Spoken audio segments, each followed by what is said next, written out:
కాలంలో ఈ మహాత్మా గాంధీ జాతీయ ఉపాధి హామీ పథకాన్ని తీసుకొచ్చాము. ఆ రోజు నుంచి ఈ రోజు వరకు కూడా అది ఎంతో మంది కోట్లాది మంది పేదలకు చాలా ముఖ్యమైనటువంటి పాత్ర పోషించింది. పనులు లేవు, పనులు కల్పించాలి, పని అనేది హక్కు అనే లక్ష్యంతో అది ఆ రోజు తీసుకురావడం జరిగింది. దాన్ని ఇప్పుడు ఏ మహాత్మా గాంధీని ఏ మతోన్మాదులు చంపారో ఆ మతోన్మాదులు ప్రాతినిధ్యం వహించేటువంటి పెద్ద మనిషి ఇప్పుడు అధికారంలో ఉండి ఆయన మరోసారి ఆయన చనిపోయిన తర్వాత మళ్ళీ చంపేశారు. ఇప్పుడు ఆ పథకాన్ని చంపేసి వివి రామ్జీ అనేది కేవలం 90-60% కాదు, అసలు మొత్తం కేంద్రమే చేతులు దురుక్కొని రాష్ట్రం దాన్ని అమలు జరిపితే ఆ 60% వాళ్ళు ఇస్తారు. ముందు పెట్టుబడి పెట్టి అమలు చేయాలి, ఆ తర్వాత వాళ్ళు నిధులు ఇస్తారు. అంటే అమలు జరిగేదే లేదు.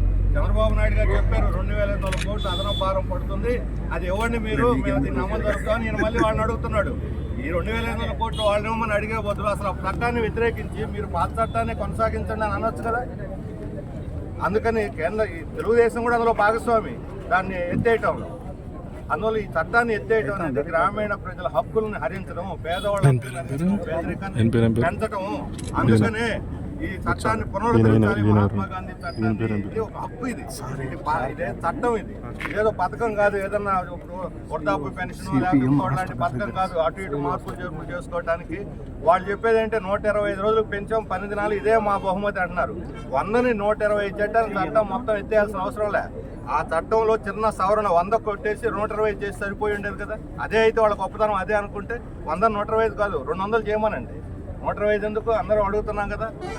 అందుకని అది కాదు అసలు ఉద్దేశం, దీన్ని ఎత్తేయాలి, కిల్ చేయాలి. ఎందుకనంటే ఈరోజు పెద్ద పెద్ద కార్పొరేట్లకి గ్రామీణ ప్రాంతాల నుంచి వలస కార్మికులు రావటం లేదు. ఈరోజు వాళ్ళకి చౌక కార్మికులు కావాలి. తక్కువ కార్మికులు చౌకగా వస్తే చైనా లాంటిది, అమెరికా లాంటి దేశాలతో పోటీలు పడి ప్రపంచ మార్కెట్లో వీళ్ళ సరుకులు అమ్ముకోవాలంటే మనకి వాళ్ళ చౌకైనటువంటి కార్మికులు గ్రామాల నుంచి రావాలి. అందుకని చౌక శ్రమని కొల్లగొట్టడానికి, వలసలు ప్రోత్సహించడానికి, పేదవాళ్ళని బలిపస్తులు చేయడానికి చట్టాన్ని ఎత్తేసారు. అందువల్ల దీని పునరుద్ధరణ కోసం ఈరోజు సిపిఐ సాగిస్తున్నటువంటి 3 రోజుల పాదయాత్రకి మేము సిపిఎం తరఫున సంపూర్ణ సంఘీభావం తెలియజేస్తున్నాం. ఈ పాదయాత్ర జయప్రదం కావాలని ప్రభుత్వం ఇప్పటికైనా పునరాలోచించి మన రాష్ట్ర అసెంబ్లీ దీని మీద ఒక తీర్మానం చేసి కేంద్రానికి పంపాలి.